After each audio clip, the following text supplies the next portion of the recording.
जय गुरु जी के चरणों में कोटि कोटि नमन अनंतम शुक्राना। संगत जी आप सबको नवरात्रों की बहुत बहुत शुभकामनाएं। दुर्गा माता माता रानी हमारे जीवन में बहुत बहुत खुशियां लेकर आए और सबकी मनोकामनाएं पूरी करें। संगत जी जैसे कि हम सब जानते हैं नवरात्रे साल में 2 बार आते हैं। एक चैत्र नवरात्रे मार्च अप्रैल में, एक आते हैं जी शारदीय नवरात्रे अक्टूबर या नवंबर। जो शारदीय नवरात्रे हैं इनमें भगवान शिव की विशेष कृपा होती है। अगर हम उनकी भी साथ में पूजा करें, पूजा अर्चना करें तो हमारा जो हमारे मनोरथ हैं वो बहुत जल्दी पूरे होते हैं जब हम दोनों की पूजा करते हैं। तो आइए शुरू करते हैं। आज हम पढ़ेंगे जी शिव पुराण का उमा संहिता।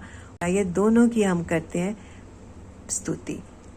दोनों की स्तुति करते हैं, शिव शंकर भोले भंडारी की और माता पार्वती की, ये दुर्गा माता की, और सभी देवियों को नमन करते हैं। बोलो अम्बे मात की जय। सुचिया जोता वाली माता थोड़ी सदाई जय। संगत जी देखिए उमा संहिता। भगवान श्री कृष्ण के तप से संतुष्ट हुए शिव और पार्वती का उन्हें अभीष्ट वर देना तथा शिव की महिमा। जो रजोगुण का आश्रय लेकर संसार की सृष्टि करते हैं, सत्वगुण से संपन्न हो, सातों भुवनों को धारण पोषण करते हैं, तमोगुण से युक्त हो, सबके संहार करते हैं तथा त्रिगुण में माया को लांग कर अपने शुद्ध स्वरूप में स्थित रहते हैं, उन सत्यानंद स्वरूप अनंत बोधमय निर्मल एवं पूर्ण ब्रह्म शिव का हम ध्यान करते हैं। वे ही सृष्टि काल में ब्रह्मा, पालन के समय विष्णु और संहार काल में रुद्र नाम धारण करते हैं तथा सदैव सात्विक भाव को अपनाते से ही प्राप्त होते हैं। जी बोले, महाज्ञानी व्यास शिष्य सूत जी आपको नमस्कार है। आपने कोटि रुद्र नामक चौथी संहिता हमें सुना दी। अब उमा संहिता के अंतर्गत नाना प्रकार के उपाख्यानों से युक्त जो परमात्मा साम सदाशिव का चरित्र है उनका वर्णन कीजिए। सूत जी ने कहा, शौनक आदि महर्षियों, भगवान शंकर का मंगलमय चरित्र पवन दिव्य एवं भोग और मोक्ष को देने वाला है। तुम लोग प्रेम से इसका श्रवण करो। पूर्व काल में मुनिवर व्यास ने सन्नत कुमार के सामने ऐसे ही पवित्र प्रश्न को उपस्थित किया था और इसके उत्तर में उन्होंने भगवान शिव के उत्तम चरित्र का गान किया था।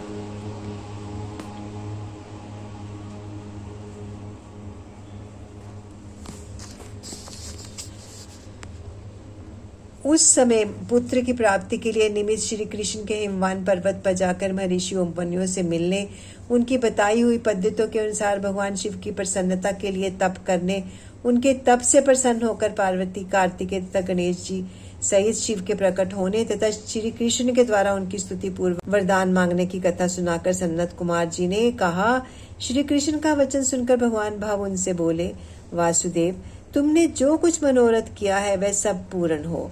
इतना कहकर त्रिशूलधारी भगवान शिववीर बोले, यादवेंद्र, तुम्हें साम नाम से प्रसिद्ध एक महापराक्रमी बलवान पुत्र प्राप्त होगा। एक समय मुनियों ने भयानक सर्वतक यानी प्रलयंकर सूर्य को श्राप दिया था कि तुम मनुष्य योनि में उत्पन्न होगे, अतः वे सर्वतक सूर्य ही तुम्हारे पुत्र होंगे। उसके सिवा जो जो वस्तु तुम्हें अभीष्ट है वह सब कुछ प्राप्त करो। सन्नत कुमार जी कहते हैं, इस प्रकार परमेश्वर शिव से संपूर्ण वरों को प्राप्त करके श्री कृष्ण ने विविध प्रकार की बहुत सी स्तुतियों द्वारा उन्हें पूर्णतः संतुष्ट किया। तदंतर भक्त वत्सला गिरजा कुमारी शिवा ने प्रसन्न हो उस तपस्वी शिव भक्त महात्मा और महात्मा वासुदेव से कहा। पार्वती बोली, परम महादेव बुद्धिमान वासुदेव नंदन श्री कृष्ण, मैं तुमसे बहुत संतुष्ट हूँ। अनद, तुम मुझसे भी उस मनोवांछित स्वरों को ग्रहण करो जो भूतल पर दुर्लभ है। श्री कृष्ण ने कहा, देवी, यदि आप मेरे इस सत्य तप से संतुष्ट हैं और मुझे वर दे रही हैं तो मैं यह चाहता हूँ कि ब्राह्मणों के प्रति कभी मेरे मन में द्वेष ना हो। मैं सदा द्विजों का पूजन करता रहूं। मेरे माता पिता सदा मुझसे संतुष्ट रहे।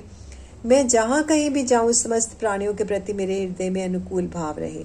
आपके दर्शन के प्रभाव से मेरी संतति उत्तम हो। मैं सैकड़ों यज्ञ करके इंद्र देवताओं को तृप्त करूं। सहस्त्रों साधु सन्यासियों और अतिथियों को सदा अपने घर पर श्रद्धा से पवित्र अन्न का भोजन कराऊं। भाई बंधुओं के साथ नित्य मेरा प्रेम तथा मैं सदा संतुष्ट रहूं। सन्नत कुमार जी ने कहा, श्री कृष्ण का यह वचन सुनकर संपूर्ण अभीष्टों को देने वाली सनातनी देवी पार्वती विस्मित हो उनसे बोली, वासुदेव ऐसा ही होगा, तुम्हारा कल्याण हो। इस प्रकार श्री कृष्ण उत्तम कृपा करके उन्हें उन वरों को देखकर पार्वती देवी तथा परमेश्वर शिव दोनों अंतर ध्यान हो गए। तदंतर केशिहंता श्री कृष्ण मुनिवर उपमन्यु को प्रणाम करके उनसे वर प्राप्ति का सारा समाचार बताया। तब उन मुनि ने कहा, जनार्दन, संसार में भगवान शिव के सिवा दूसरा कौन महादानी ईश्वर है तथा क्रोध के समय दूसरा कौन अत्यंत दुस्सह हो उठता है। महायशस्वी गोविंद, दान, तप, शौर्य तथा स्थिरता में शिव से बढ़कर कौन है। अतः तुम शंभु के दिव्य ऐश्वर्य का सदा श्रवण करते रहो। तदंतर उपमन्यु के द्वारा शिव की महिमा सुनने के बाद उन मनीश्वर को नमस्कार करके वसुदेव नंदन केशव मन ही मन शंभु का स्मरण करते हुए द्वारकापुरी को चले गए। अध्याय 1, 2, 3 की समाप्ति। हम पढ़ रहे हैं संगत जी उमा संहिता। बहुत ही पवित्र उमा संहिता है ये, और नवरात्रों में इनको पढ़ने का विशेष महत्व है। नरक में गिरने वाले पापों का संक्षिप्त परिचय। सनत कुमार जी कहते हैं, व्यास जी, जो पाप परायण जीव महानरक के अधिकारी हैं उनका संक्षेप से परिचय किया जाता है, सावधान होकर सुनो। पर स्त्री को प्राप्त करने का संकल्प, प्राय धन को अपहरण करने की इच्छा, चित्त के द्वारा अनिष्ट चिंतन तथा ना करने योग्य कर्म में प्रवृत्त होने का दुराग्रह, ये 4 प्रकार के मानसिक पाप कर्म है। असंगत, प्रलाप यानी बेसिर पैर की बातें, असत्य भाषण, अप्रिय बोलना, पीठ पीछे चुगली खाना, ये 4 वाचिक वाणी द्वारा होने वाले पाप कर्म है। अभक्ष्य, भक्षण, प्राणियों की हिंसा, व्यर्थ के कार्यों में लगना और दूसरों के धन को हड़प लेना, ये 4 प्रकार के शारीरिक पाप कर्म है। इस प्रकार ये 12 कर्म बताए गए हैं जो मन, वाणी और शरीर इन 3 साधनों से संपन्न होते हैं। ओम नमः शिवाय। जो संसार सागर से पार उतारने वाले महादेव जी से द्वेष करते हैं, वे सब के सब नरकों के समुद्र में गिरने वाले हैं। उनको बड़ा भारी पातक लगता है जो शिव ज्ञान का उपदेश देने वाले तपस्वी की, गुरुजनों की, पिता ताऊ आदि की निंदा करते हैं। वे उन्मत्त मनुष्य नरक समुद्र में गिरते हैं। ब्रह्म हत्यारा, मदिरा पीने वाला, स्वर्ण चुराने वाला, गुरु पत्नी कामी तथा इन 4 से संपर्क करने वाला पापी श्रेणी का पापी, ये सब के सब 5वीं श्रेणी का पापी, ये सब के सब महापात की कहे गए हैं। जो क्रोध, लोभ, भय से तथा द्वेष से ब्राह्मण के वध के लिए महान मर्म भेदी दोष का वर्णन करता है, वह ब्रह्म हत्यारा होता है। जो ब्राह्मण को बुलाकर उसे कोई वस्तु देने के पश्चात फिर वापस ले लेता है तथा जो निर्दोष पुरुष पर दोषारोपण करता है, वह मनुष्य भी ब्रह्म हत्यारा होता है। जो भरी सभा में उदासीन भाव से बैठे हुए श्वेत द्विज को अपनी विद्या के अभिमान से अभिमानित करके उन्हें निस्तेज हस्त प्रभित कर देता है, उन्हें ब्रह्म हत्यारा कहा गया है। जो दूसरों के स्वार्थ गुणों का भी बलात् खंडन करके झूठे गुणों द्वारा अपने आप को उत्कृष्ट सिद्ध करता है, वह भी निश्चय ही ब्रह्म हत्यारा होता है।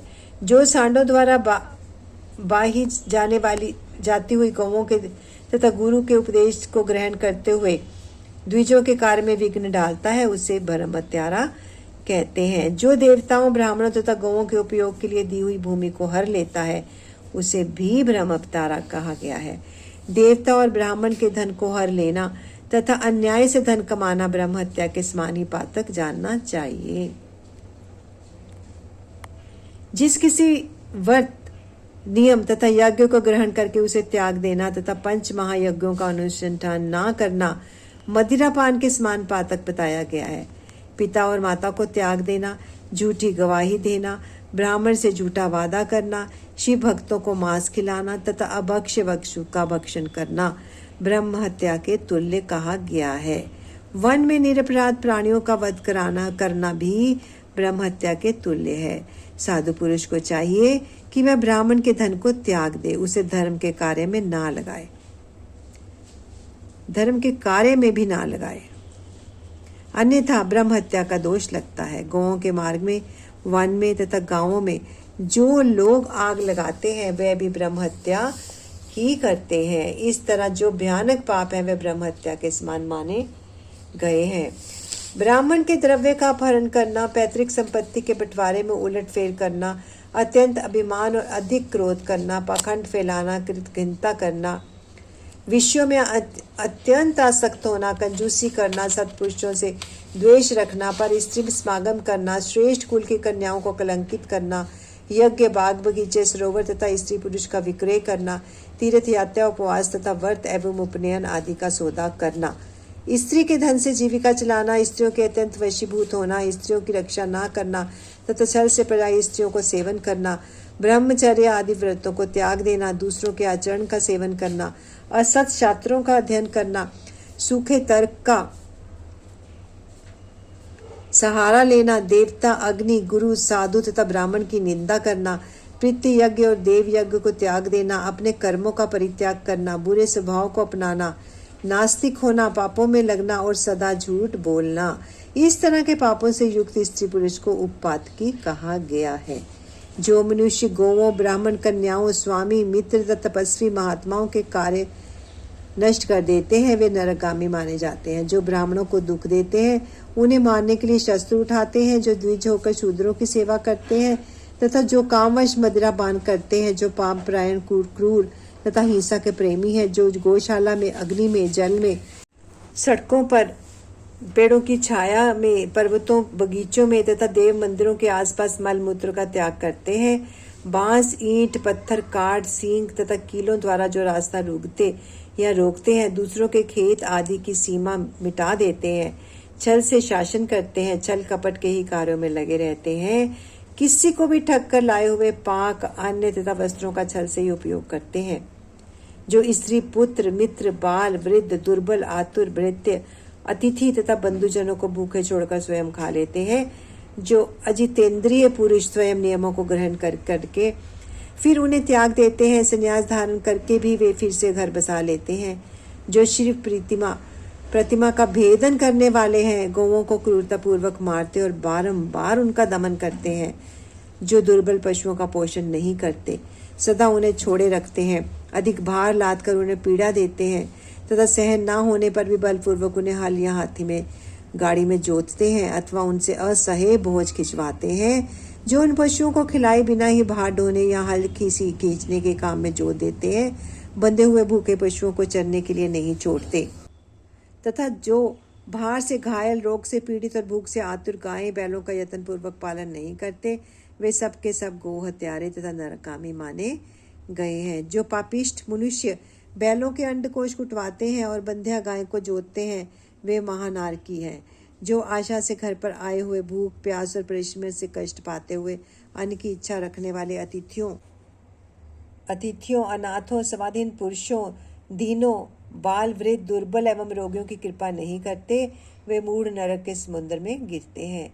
मनुष्य जब मरता है तब उसका कमाया हुआ धन घर में ही रह जाता है, भाई बंधु भी शमशान तक जाकर लौट आते हैं, केवल उसके किए हुए पाप पुण्य ही परलोक के पथ पर जाने वाले उस जीव के साथ जाते हैं। जो औचित्य की सीमा को लांघ कर मनमाना कर वसूल करता है तथा दूसरों को दंड देने में ही रुचि रखता है, वह राजा नरक में पकाया जाता है।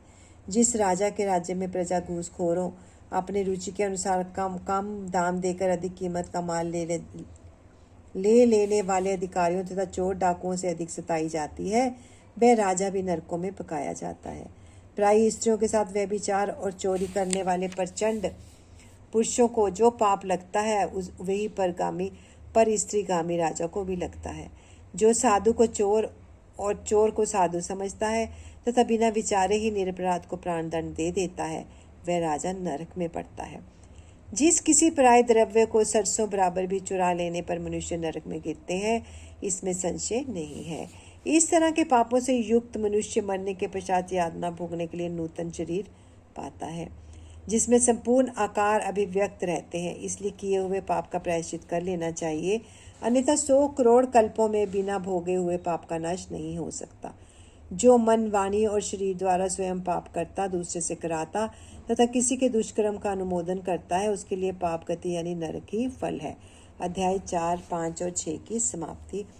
संगत जी, उमा संहिता के हमने शिव पुराण की उमा संहिता के हमने 6 अध्याय पढ़ लिए जी आज पहले नवरात्रि में, और बहुत बहुत शुभ संयोग बन रहा है कि हम साथ साथ में वो कर रहे हैं। गुरु जी की आज्ञा के बिना तो पत्ता भी नहीं हिलता संगत जी, तो हम क्या से कुछ पढ़ सकते हैं।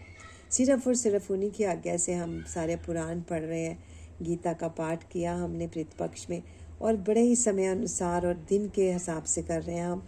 ये सब प्रेरणा हमें गुरु जी से मिलती है। जय गुरु जी। कोटि कोटि नमन, अनंतम अनंतम शुक्राना। ओम नमः शिवाय। शिवजी सदा सहाय। ओम नमो शिवाय। गुरुजी सदा सहाय। धन धन गुरुजी। शुक्राना गुरुजी, अनंतम शुक्राना गुरुजी। शत शत नमन। शुक्राना शुक्राना शुक्राना शुक्राना फॉर एवरीथिंग गुरुजी। शुक्राना फॉर एवरीथिंग। जय गुरुजी।